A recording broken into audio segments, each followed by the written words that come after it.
quien diga que es muy de izquierdas, pues vale, pues seremos muy de izquierdas. Yo creo que es de sentido común y que por tanto es progresista.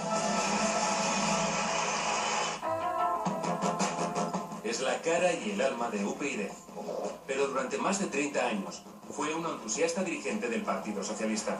Yo soy más del PSOE que las amapolas del campo. Forma parte del gobierno vasco como consejera de turismo. El PSOE pacta con el PNV, pero acaba rompiendo el acuerdo. Ella se opone hasta el último momento. Para entonces, ETA ya había intentado matarla.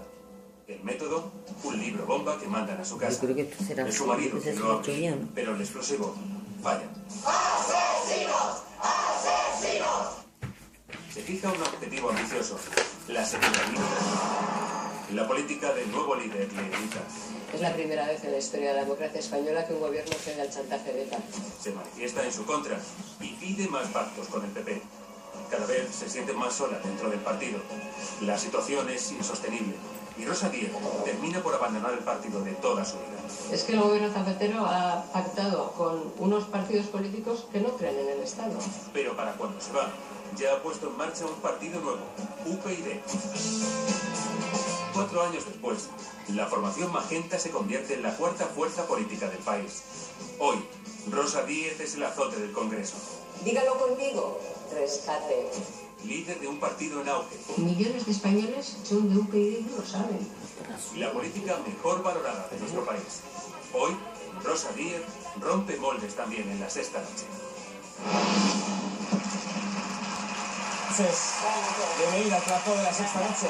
Por cierto, felicidades en este sábado 8 de marzo, Día de la Mujer Trabajadora. Nos felicitamos todos, los hombres y las mujeres. Cuando les va bien a las mujeres, les va bien al conjunto de la sociedad, por tanto también a los hombres. Cierto. Por cierto, decía el Día de la Mujer Trabajadora porque hoy, a pesar de ser sábado, usted y su partido han tenido mucho trabajo. Hoy mismo presentaban las listas los candidatos y aprobaban esas listas de candidatos a las elecciones europeas. Sí, aprobamos las listas y también el programa electoral, que es tan importante como las personas que van a llevar a cabo ese programa. Sí, hemos trabajado, claro, todos los días hay que trabajar. Bueno, antes de entrar en materia, me gustaría hablar con usted de los datos del CIS.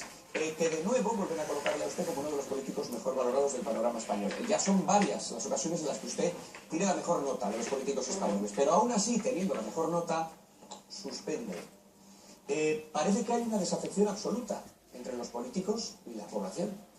Sí, hay una enorme desafección entre los ciudadanos y los políticos y las políticas que hacemos, quiero decir, no las personas políticas, y es una desafección que termina afectando negativamente al propio sistema democrático. Yo creo que esa es la gran asignatura que tenemos, a la que tenemos que enfrentarnos el conjunto de la sociedad y particularmente nosotros, las personas que nos dedicamos a la política, ¿no? Porque, en fin, cuando los ciudadanos, después del desafecto, terminan pasando de la política y de los políticos, pues corremos el riesgo de que lleguen a las instituciones personas que pasen de los ciudadanos. Yo creo que eso es muy malo para la democracia. Por tanto, efectivamente, en el CIS se me considera la política, vamos, lo consideran los ciudadanos mejor valorada, pero efectivamente tenemos muy mala nota todos los políticos y además los ciudadanos expresan su desconfianza hacia nosotros. Es un grave problema porque, en fin, la alternativa a la mala política no es más que la buena política. Lo mismo que la alternativa a la democracia de baja calidad no es más que la democracia de calidad. Y eso es un tema con el que tenemos que enfrentarnos. Pero las notas se las ponemos los ciudadanos. Quiero decir, algo estarán ustedes haciendo mal. Por supuesto. No, pero por supuesto, por eso digo que tenemos que enfrentarnos al problema.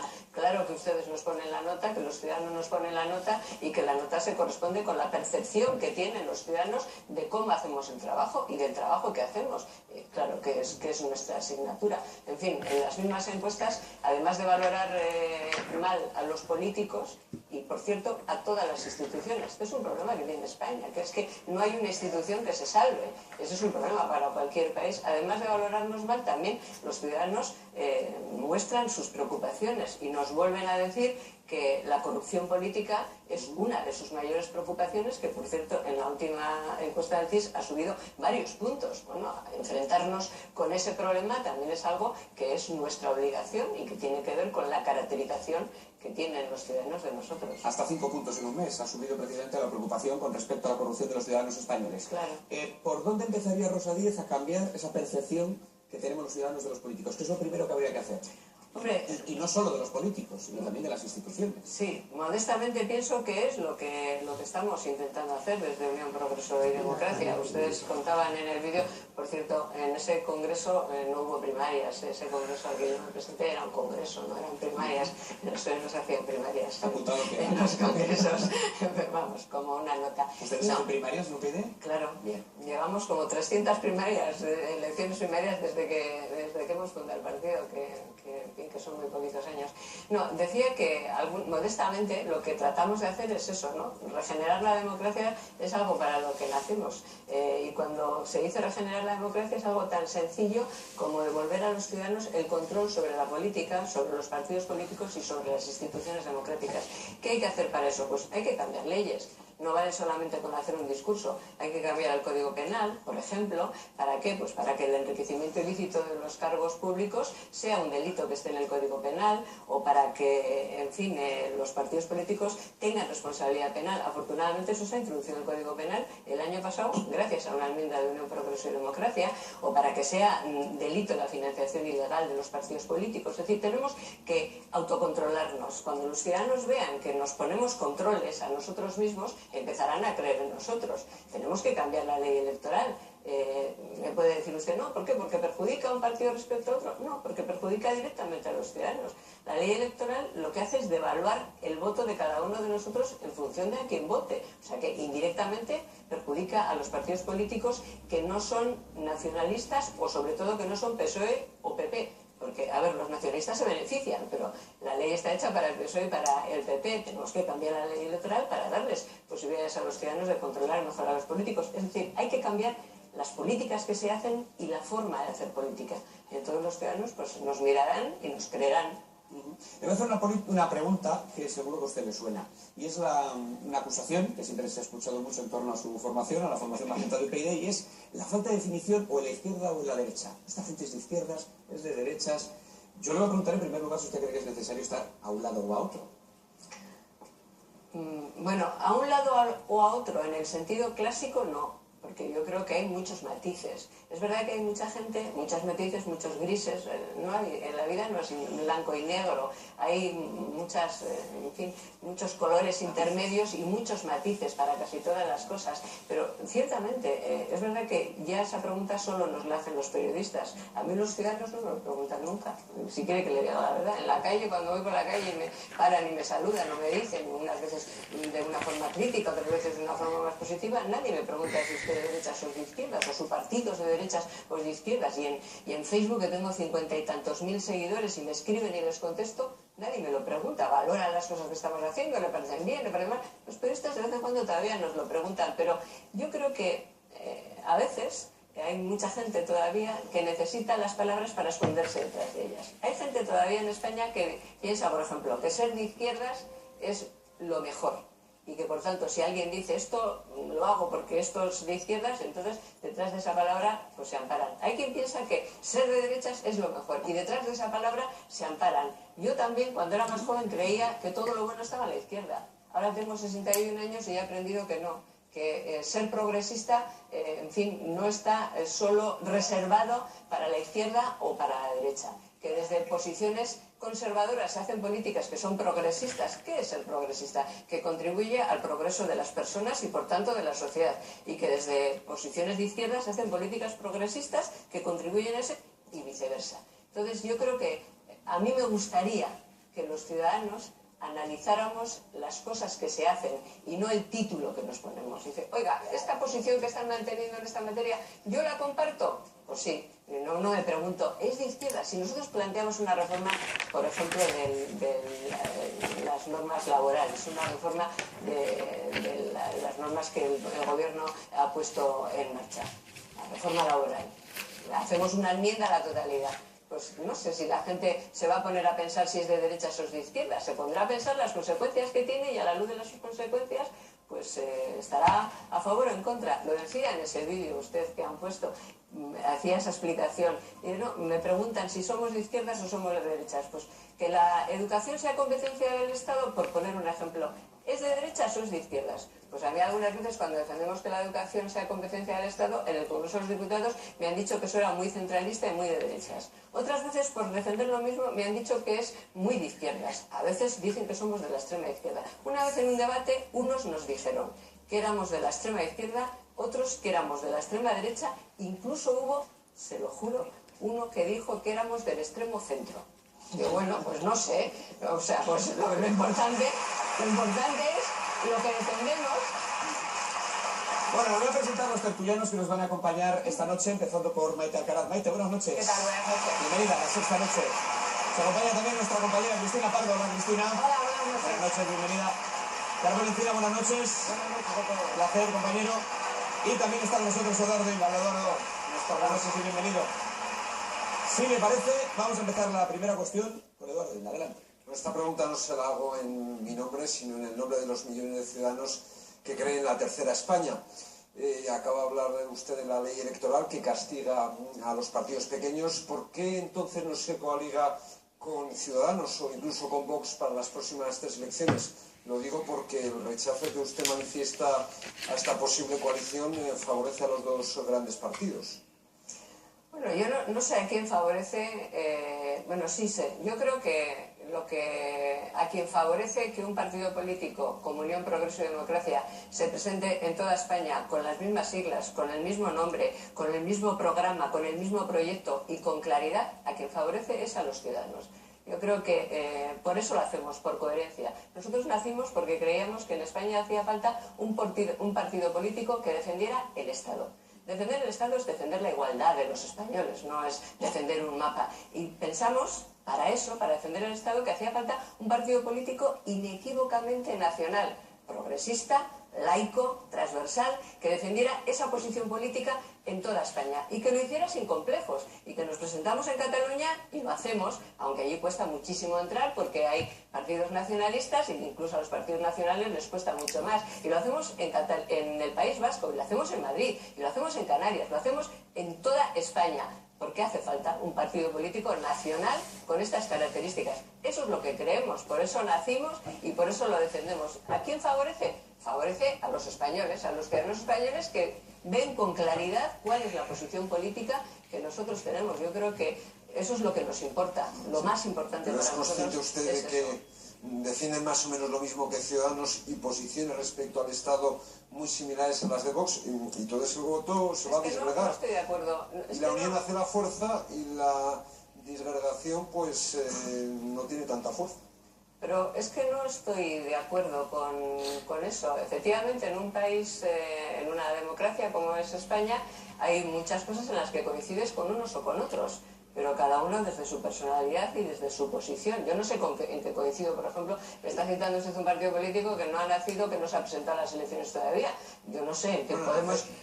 Bueno, bien, pero no sé en qué podemos coincidir porque, a ver, las políticas no son lo que uno dice, sino lo que uno hace. Hay que juzgar a las personas y a los partidos políticos por lo que hacemos. Entonces, en unas cosas coincidiremos y en otras no. Yo en el Congreso de los Diputados, mi grupo vota pues, propuestas que presentan distintos grupos políticos. Nunca, salvo propuestas que presente Amaiur, votamos cosas que presenta el PSOE si nos parecen positivas, cosas que presenta el PP, cosas que presenta Esquerra Republicana, Convergencia y Unión, el PNV. Siempre hay coincidencias, pero... En fin, por llevarlo a su terreno, al de su periódico. ¿Por qué no une...? Terreno de millones de ciudadanos. No, pero por hacerle la misma pregunta, porque si coinciden en cosas, ¿por qué no se presentan?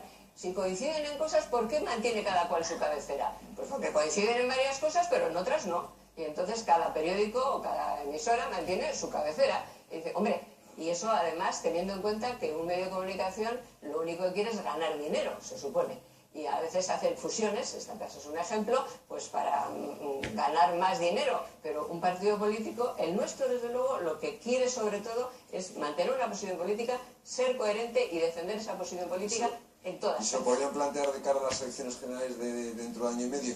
No. ¿Ir en coalición? No. ¿Colaborar en las instituciones? Sí. Por cierto, una vez le escuché yo en una entrevista decir que no le importa a los compañeros de viaje, no le importa votar con absolutamente nadie si merece la pena el objetivo. Sin embargo, ahora acabo de decir que votaría con cualquier formación del Congreso, excepto con Amaiur. Es que no les considero compañeros. Como sabe usted, nosotros lo que defendemos es que se inicie un procedimiento de legalización de esa coalición electoral. Para mí son compañeros políticos y democráticos el resto de las fuerzas políticas que están en el hemiciclo. No les considero compañeros de viaje. Vamos, un con Cristina. Sí, yo quería saber por qué le cae a usted tan mal a Rajoy. Esa es para él, esa pregunta. Bueno, pero usted tendrá alguna impresión, porque creo que además es que no le llama bien ni por su apellido a usted. Ya, pero es verdad, tú lo sabes que esa es una pregunta para él, porque yo me tendría que poner a hacer psicología, ¿no? Y decir, ¿por qué? O sea, ¿por qué este hombre que se pone cual alfombra para contestar a los nacionalistas y que se pone tan nervioso para contestarme a mí y me trata de esa manera? Yo no creo que sea misoginia, aunque algunos me dicen que puede ser eso. Pero fuera del hemiciclo, ¿le trata con el mismo desprecio o es solo en el Congreso? No nos tratamos. Bueno, yo le prometo que si alguna vez viene el presidente de gobierno, va a ser una de las 5 primeras preguntas que vamos a hacer. Hablaba usted de la vocación nacional de UPyD y de los nacionalistas. Usted se ha convertido en el azote de los nacionalistas, en parte, en los últimos años. Me gustaría saber si usted volvería a pactar con el PNV, si sería partidaria de una colaboración tan estrecha como la que tuvo usted en el pasado. A ver, yo creo que lo acabo de decir, con todas las fuerzas democráticas se hacen pactos, y yo al Partido Nacionalista Vasco le considero una fuerza política democrática. Se hacen pactos sobre las cuestiones que a nuestro juicio se pueden hacer pactos. Cuando hicimos ese pacto, que ha salido referenciado que era un gobierno de coalición, el Partido Socialista de Euskadi con el Partido Nacionalista Vasco, el Partido Socialista Obrero Español, nunca pactó las cosas que debían de formar parte de los pactos de Estado. Quiero decir, porque esto es importante, es decir, el PSOE, aquel PSOE en el que yo estuve afiliada durante 30 años, no se le ocurrió pactar con el PNV el modelo territorial del Estado, que lo hizo Zapatero después. Es decir, que hay pactos que se pueden hacer. Lo que no puedes pactar con los partidos nacionalistas, es mi opinión, son, por ejemplo, el modelo territorial del Estado. No lo vas a pactar con un partido político que no cree en el Estado español porque cree que cada comunidad es una región, una nación y por tanto merece un Estado. Nos llama la publicidad, pero continuamos hablando y continuamos con las preguntas a vuelta de este receso. Continuamos en la sexta noche en directo con Rosa Díez, esta noche como invitada en nuestro plató. Continuaba preguntando Cristina Pardo. Sí, estábamos hablando de los nacionalismos y alguna vez he oído a UPyD defender la intervención de Cataluña e incluso la suspensión de la autonomía. Me gustaría saber si verdaderamente usted cree que esa sería la forma de solucionar el problema. ¿Usted cree que así frenarían a Artur Mas? Ya, no sé a qué te refieres o se refiere, por seguir con usted, cuando dice la intervención y la suspensión de la autonomía. A ver, yo creo que lo que hemos defendido y lo que defendemos es que el gobierno de la nación tiene que dejar claro que para que se respeten los derechos de todos los españoles, también de los españoles que viven en Cataluña, o sea, de todos los catalanes, tiene que quedar claro que estamos dispuestos a utilizar todos los artículos de la Constitución, absolutamente todos, y todos son ordinarios. Y uno de ellos es el artículo 155. Es que la pregunta no puede ser de, ¿y usted cree que así se arreglan los problemas? No, es que utilizar la ley, hacer que la ley se respete, no es para arreglar los problemas, es para que siga habiendo democracia. No es un problema y con eso se arregla. Pues si usted va por la calle e infringe una ley, una norma de tráfico, pues a usted le para un guardia o un policía y le dice lo que tiene que hacer. Y dice, ¿es para que se arreglen los problemas? No, es porque usted está infringiendo las leyes. Entonces, si las autoridades catalanas están infringiendo las leyes y a nuestro juicio las están infringiendo, a nuestro juicio y a juicio del Supremo, vaya, no solo a nuestro, el gobierno de la nación tiene que dejar claro que está dispuesto a utilizar todos los instrumentos que le da la Constitución. Por cierto, el 155, Cristina, no dice suspender la autonomía. El 155 es un artículo ordinario de la Constitución que dice que para reinstaurar la defensa del interés general puede ser utilizado. O sea, que no significa suspender la autonomía, significa, por ejemplo, imagínese, Cataluña, que no cumple las sentencias de los tribunales de la Generalitat en materia de educación, con las últimas sentencias del Supremo en materia de educación. Pues el gobierno del Estado puede decir, oiga, si no cumplen ustedes con la ley, esa competencia la recupero transitoriamente. Pero para usted sería un último recurso o aplicable ya. Cuando sea necesario. Si es que la Constitución no dice cuándo hay que aplicarse las normas. Hoy venía escuchando por la radio, hoy no sé, bueno, un día de estos venía escuchando precisamente en relación con unas palabras que había dicho Draghi cuando dijo hace año y medio haré lo que sea preciso para salvar el euro.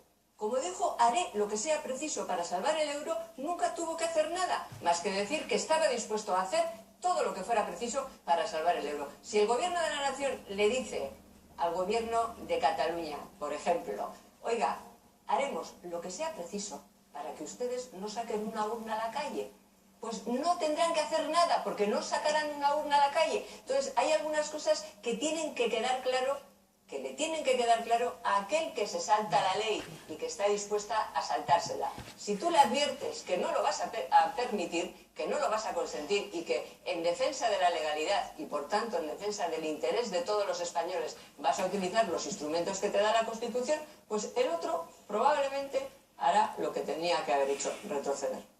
Esa es nuestra opinión. ¿Usted cree que Rajoy está siendo poco contundente? Yo creo que Rajoy ha tardado demasiado tiempo en decir algunas cosas. La primera vez que hizo una reflexión política sobre la situación de Cataluña fue en el debate sobre el Estado de la Nación, porque hasta pasado, en el último, desde hace unas semanas, porque hasta ese día solo había hablado de la legalidad. Y no se trata solo de la legalidad, hay que hacer un discurso político también, frente a lo que es un discurso político construido por el nacionalismo y por la Generalitat de Cataluña, que además está saltando la legalidad. ¿Y usted qué más haría? ¿Llevaría a Artur Mas a los tribunales? En fin, ¿qué más haría?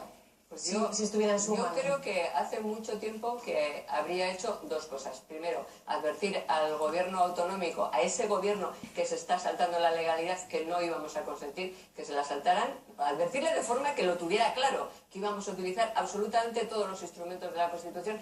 Permítame que le diga una cosa, esto no es una amenaza. Decirle a alguien que se está saltando la ley, oiga, que no le voy a consentir que lo haga, es sencillamente ganarte el sueldo, porque es el gobierno de la nación el que se lo tiene que ganar. Habría hecho eso y además habría hecho hace mucho tiempo, habría contrarrestado el discurso político del nacionalismo catalán.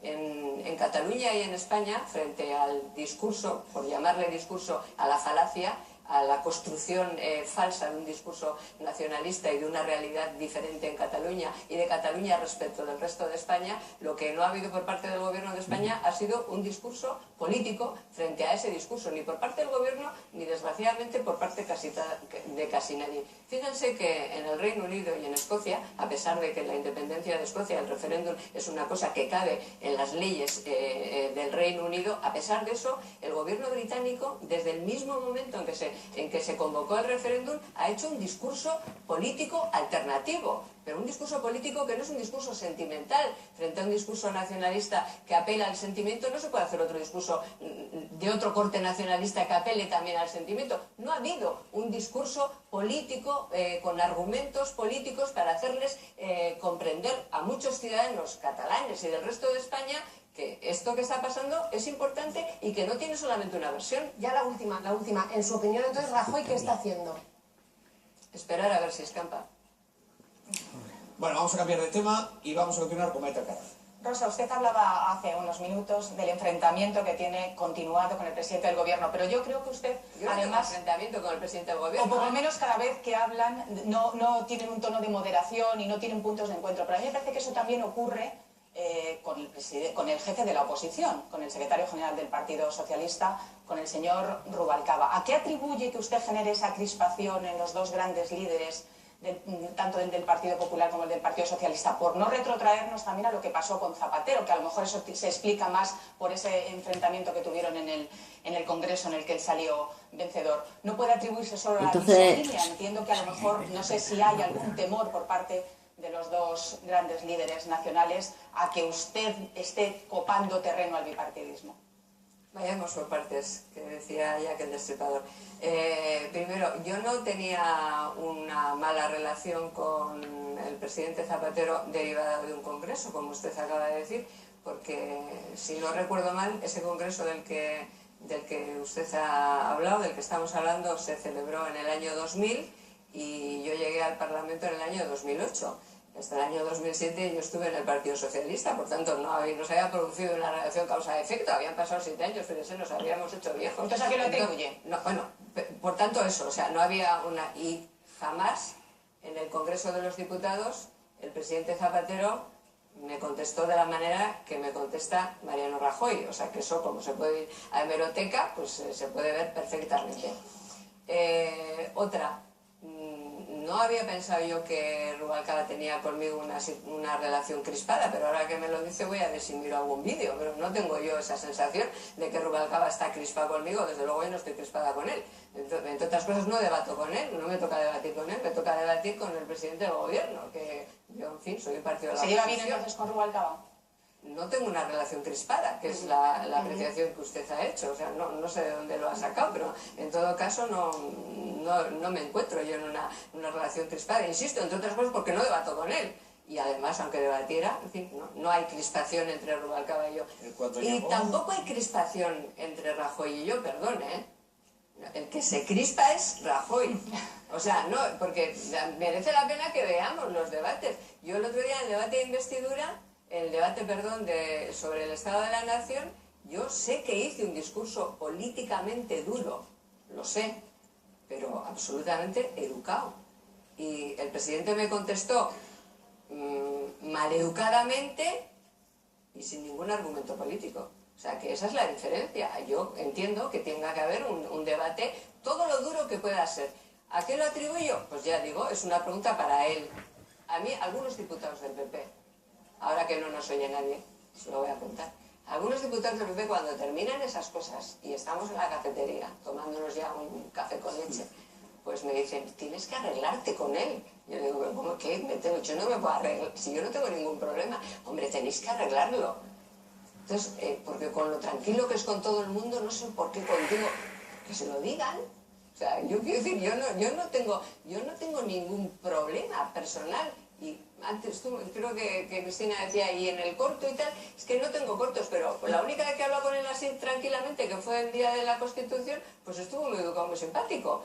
Pero en el Congreso no sé qué les pasa. Aprovecho para preguntarle ahí, porque no... ¿Por qué te pones así? Pues no. Y sí, se lleva muy bien, parece ser, con todos, y desde luego si hay alguna animadversión, como usted señala, es Rajoy el que lo tiene hacia usted. Cuando llegue el momento de ponerse de acuerdo, cuando se celebren las elecciones autonómicas y municipales y usted se convierta en un partido seguramente decisivo para conformar gobiernos, tanto a nivel municipal como autonómico, usted a priori, ¿con cuál de los dos partidos cree que puede llegar a más conciertos? Porque se aproximen más los programas electorales. Pero, a ver, primero, ¿cómo reaccione el presidente Rajoy ante nuestras intervenciones? Es un problema de carácter personal.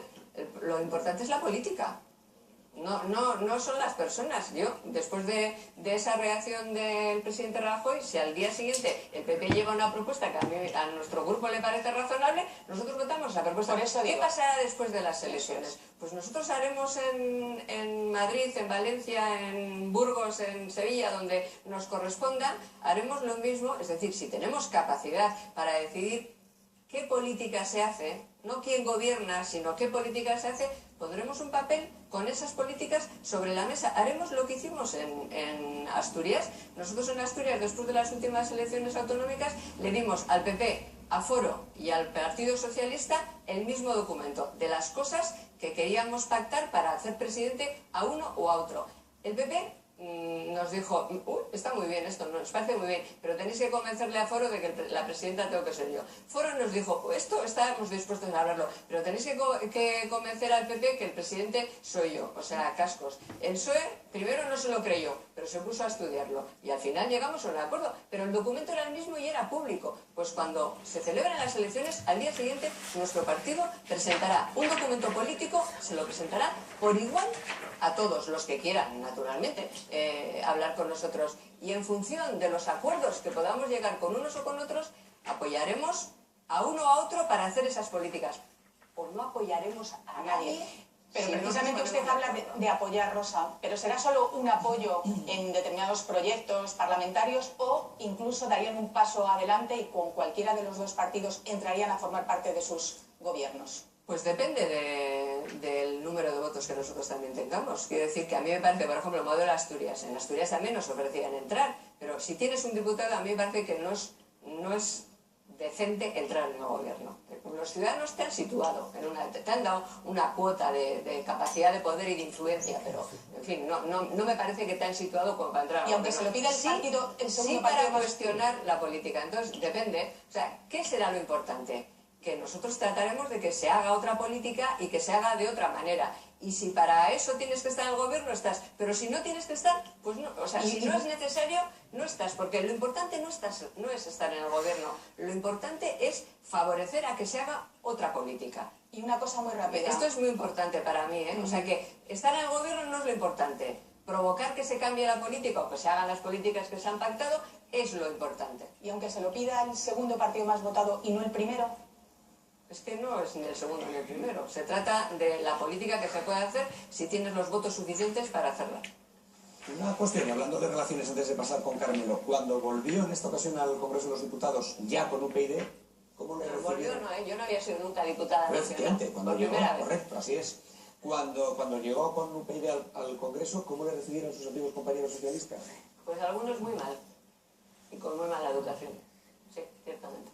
Pero, ¿mala educación en qué sentido? Pues negándote el saludo, por ejemplo. Incluso hasta ese punto. Sí. Personas que antes habían sido... O sea, bueno, amistad se ve que no. Pero sí, sí. Bueno, vamos a continuar con Carmelo. Bueno, me gustaría hablar de la percepción, no solo de los políticos, sino que la sociedad tiene de la figura de Rosa Díez. Para la inmensa mayoría, sin lugar a dudas, el mayor capital de UPyD, mayor capital político, y eso lo dicen las encuestas del CIS, se llama Rosa Díez. Pero para muchos, el mayor hándicap que tiene UPyD es el divismo político de Rosa Díez. ¿Se gusta Rosa Díez? Que si me gustó. Se gusta tanto como para transmitir esa imagen, porque no es algo que no es una percepción aislada. No. Para transmitir esa imagen.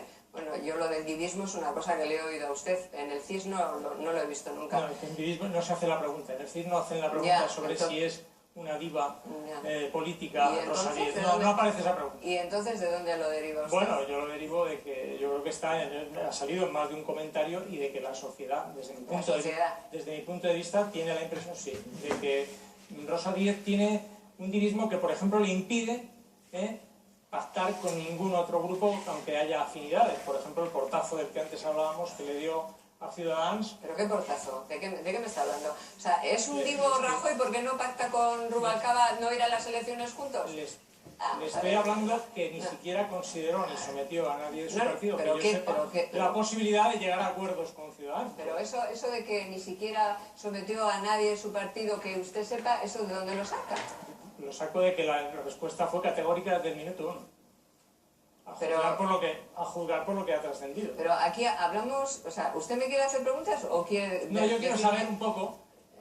No, porque quiero decir, si usted ahondar en la establece... Si usted está ahondar en la refiriendo figura criterio- política de Rosa Díez. Yo le he hecho una No, pregunta. no es una figura política. Usted me está hablando de una... No es política. Usted me ha categorizado personalmente, no políticamente. Y me ha categorizado...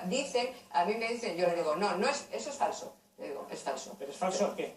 Pues de lo que eso- he dicho es falso. Pues que hay gente que le considera que tiene un problema de divismo político. Eso Vamos, es falso. Carmelo, vamos a dejarla no, discusión. a ver, ¿Eso es falso? yo no- Era, por favor. A ver, yo no sé si hay gente que considera eso porque no se lo he preguntado a los 46 millones de españoles, que usted puede considerarme una diva, pero diga, No. tenga el valor de decir que usted cree que soy Carmelo, una diva. Carmelo, mi No, opinión no, es- a mí- no, mi no opinión en no nombre de otro.